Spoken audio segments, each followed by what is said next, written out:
Hi friends, kitchen queen ಚಾನೆಲ್ಗೆ ಸ್ವಾಗತ. ಇವತ್ತು ನಾನು ನಿಮಗೆ 2 ರೀತಿಯ ಮಾವಿನಕಾಯಿ ಉಪ್ಪಿನಕಾಯಿ ಮಾಡೋದು ಹೇಗಂತ ತೋರಿಸ್ಕೊಡ್ತಾ ಇದ್ದೀನಿ. ಮೊದಲಿಗೆ 4 ಮಾವಿನಕಾಯಿಯನ್ನು ತೆಗೆದುಕೊಂಡು ಚೆನ್ನಾಗಿ ತೊಳೆದುಕೊಳ್ಳಬೇಕು. ಈ ರೀತಿ ಚೆನ್ನಾಗಿ ತೊಳೆದುಕೊಳ್ಳಬೇಕು. ಈ ಉಪ್ಪಿನಕಾಯಿಯನ್ನು ದಿಢೀರಂತ ಮಾಡಿಕೊಳ್ಳಬಹುದು. 15 ದಿವಸದವರೆಗೆ ಚೆನ್ನಾಗಿರುತ್ತದೆ. ಈ ರೀತಿ ಮಾವಿನಕಾಯಿಯನ್ನು ಚೆನ್ನಾಗಿ ತೊಳೆದುಕೊಳ್ಳಬೇಕು. ತೊಳೆದುಕೊಂಡಿರುವ ಮಾವಿನಕಾಯಿಯನ್ನು ಒಂದು ಬಟ್ಟೆಗೆ ಹಾಕಿಕೊಂಡು ಚೆನ್ನಾಗಿ ಒರೆಸಿಕೊಳ್ಳಬೇಕು. ಸ್ವಲ್ಪನೂ ನೀರು ಇರದಂತೆ ಚೆನ್ನಾಗಿ ಡ್ರೈ ಮಾಡಬೇಕು. ಈ ರೀತಿ ಚೆನ್ನಾಗಿ ಒರೆಸಿಕೊಳ್ಳಬೇಕು. ಈ ಉಪ್ಪಿನಕಾಯಿ ತುಂಬ ರುಚಿಕರವಾಗಿರುತ್ತದೆ ಮತ್ತು ಬೇಗನೆಯೂ ಮಾಡಿಕೊಳ್ಳಬಹುದು.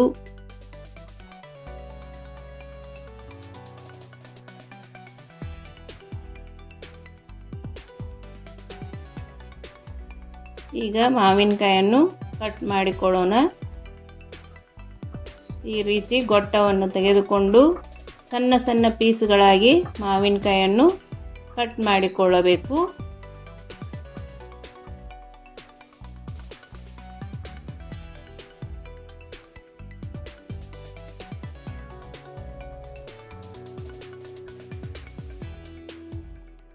ಈ ಥರ ಸಣ್ಣ ಸಣ್ಣ ಪೀಸ್ಗಳಾಗಿ ಕಟ್ ಮಾಡಿಕೊಳ್ಳಬೇಕು.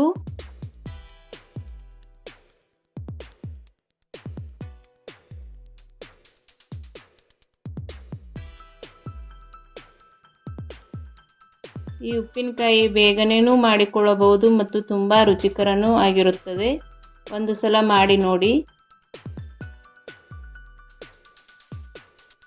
ಈ ರೀತಿ 4 ಮಾವಿನಕಾಯಿಯ ಪೀಸ್ಗಳನ್ನು ಸಣ್ಣ ಸಣ್ಣದಾಗಿ ಕಟ್ ಮಾಡಿಕೊಂಡಿದ್ದೇನೆ. ಈಗ ಗ್ಯಾಸ್ ಮೇಲೆ ಒಂದು ಕಡಾಯಿಯನ್ನು ಇಟ್ಟುಕೊಳ್ಳುತ್ತೇನೆ.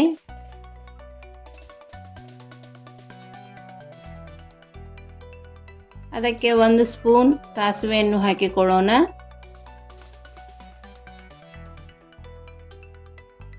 ಇದಕ್ಕೆ ಅರ್ಧ ಸ್ಪೂನ್ನಷ್ಟು ಮೆಂತೆಯನ್ನು ಹಾಕಿಕೊಳ್ಳೋಣ. ಹಾಕಿಕೊಂಡು ಚೆನ್ನಾಗಿ ಫ್ರೈ ಮಾಡಿಕೊಳ್ಳಬೇಕು.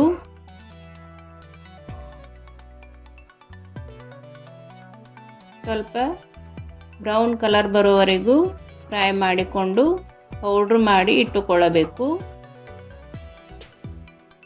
ಈ ರೀತಿ ಬ್ರೌನ್ ಕಲರ್ ಬಂದಿರಬೇಕು. ಇದನ್ನು ಪೌಡ್ರ್ ಮಾಡಿ ಇಟ್ಟುಕೊಳ್ಳೋಣ.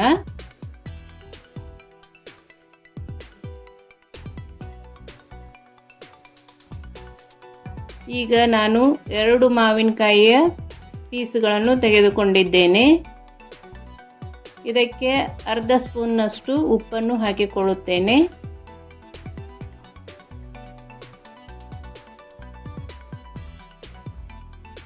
ಈಗ ಇದಕ್ಕೆ ಅರ್ಧ ಸ್ಪೂನ್ನಷ್ಟು ಚಿಲ್ಲಿ ಪೌಡ್ರನ್ನು ಹಾಕಿಕೊಳ್ಳುತ್ತೇನೆ. ಇದು ಬ್ಯಾಡಗಿ ಮೆಣಸಿನಕಾಯಿ ಚಿಲ್ಲಿ ಪೌಡ್ರ್.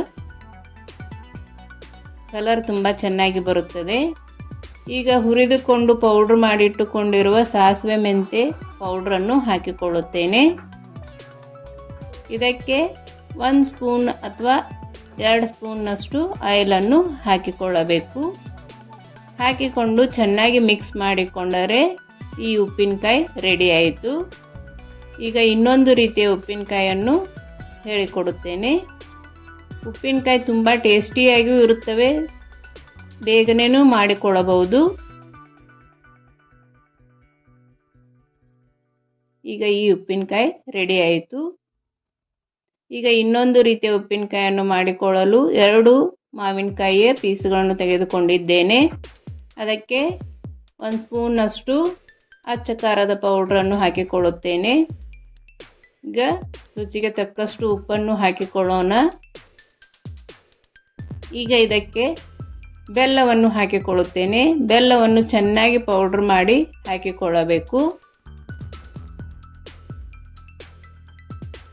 ಈಗ ಗ್ಯಾಸ್ ಮೇಲೆ ಒಂದು ಕಡಾಯಿಯನ್ನು ಇಟ್ಟುಕೊಂಡು ಅದಕ್ಕೆ 2 ಸ್ಪೂನ್ನಷ್ಟು ಆಯಿಲನ್ನು ಹಾಕಿಕೊಂಡಿದ್ದೇನೆ.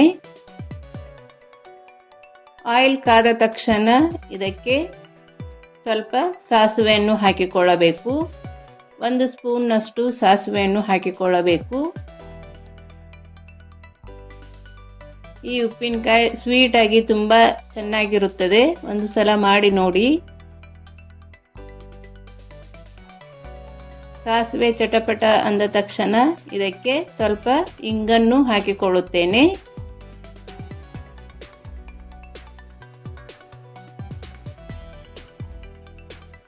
ಅರ್ಧ ಸ್ಪೂನಷ್ಟು ಇಂಗು ಹಾಕಿದರೆ ಸಾಕು. ಈಗ ಇದಕ್ಕೆ ಸಣ್ಣಗೆ ಜಜ್ಜಿಕೊಂಡಿರುವ ಬೆಳ್ಳುಳ್ಳಿಯನ್ನು ಹಾಕಿಕೊಳ್ಳುತ್ತೇನೆ. 8-10 ಎಸಳು ಬೆಳ್ಳುಳ್ಳಿಯನ್ನು ಸಣ್ಣಗೆ ಜಜ್ಜಿಕೊಂಡಿದ್ದೇನೆ. ಈಗ ಇದನ್ನು ಚೆನ್ನಾಗಿ ಫ್ರೈ ಮಾಡಿಕೊಳ್ಳೋಣ. ಬೆಳ್ಳುಳ್ಳಿ ಸ್ವಲ್ಪ ಬ್ರೌನ್ ಕಲರ್ ಬರಬೇಕು. ಈಗ ಉಪ್ಪು, ಖಾರ ಮತ್ತು ಬೆಲ್ಲ ಹಾಕಿಕೊಂಡಿರೋ ಮಾವಿನಕಾಯಿಯನ್ನು ಚೆನ್ನಾಗಿ ಮಿಕ್ಸ್ ಮಾಡಿಕೊಂಡು ಈ ಒಗ್ಗರಣೆಗೆ ಹಾಕಿಕೊಳ್ಳಬೇಕು. ಈ ರೀತಿ ಬ್ರೌನ್ ಕಲರ್ ಬಂದಿರಬೇಕು. ಈಗ ಎಲ್ಲ ಮಾವಿನಕಾಯಿಯನ್ನು ಆ ಒಗ್ಗರಣೆಗೆ ಹಾಕಿಕೊಳ್ಳಬೇಕು.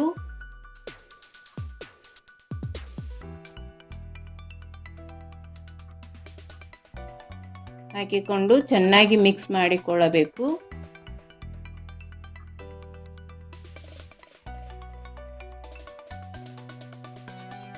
ಈ ರೀತಿ ಚೆನ್ನಾಗಿ ಮಿಕ್ಸ್ ಮಾಡಿಕೊಳ್ಳಬೇಕು. ಹಾಕಿರುವ ಬೆಲ್ಲ ಕರಗುವವರೆಗೂ ಇದನ್ನು ಬಾಯ್ಲ್ ಮಾಡಬೇಕು. ಅತಿಯಾಗಿ ಬಾಯ್ಲ್ ಆಗಬಾರದು, ಮಾವಿನಕಾಯಿ ಸಾಫ್ಟ್ ಆಗುತ್ತದೆ. ಸ್ವಲ್ಪ ಬೆಲ್ಲ ಕರಗಿದರೆ ಸಾಕು. 4-5 ನಿಮಿಷ ಆದರೆ ಸಾಕು. ಈ ರೀತಿ ಮಾವಿನಕಾಯಿ ಬಾಯ್ಲ್ ಆಗಬೇಕು. ಈಗ ಸ್ವಲ್ಪ ಟೇಸ್ಟ್ ನೋಡಿ, ಮತ್ತೆ ಉಪ್ಪು, ಖಾರ, ಬೆಲ್ಲ ಬೇಕೆಂದರೆ ಹಾಕಿಕೊಳ್ಳಬಹುದು.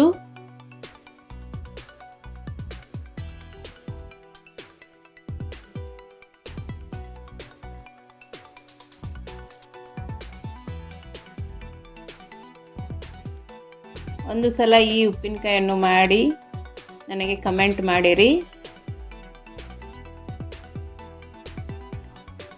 ನಿಮಗೆ ಇಷ್ಟವಾದಲ್ಲಿ ನಮ್ಮ ಚಾನೆಲನ್ನು ಸಬ್ಸ್ಕ್ರೈಬ್ ಮಾಡಿ, ಶೇರ್ ಮಾಡಿ, ಲೈಕ್ ಮಾಡಿ. ಈಗ ಉಪ್ಪಿನಕಾಯಿಗೆ ಖಾರ, ಉಪ್ಪು, ಬೆಲ್ಲ ಸರಿಯಾಗಿದೆ. ಈಗ ಈ ಉಪ್ಪಿನಕಾಯಿ ರೆಡಿ ಆಯಿತು.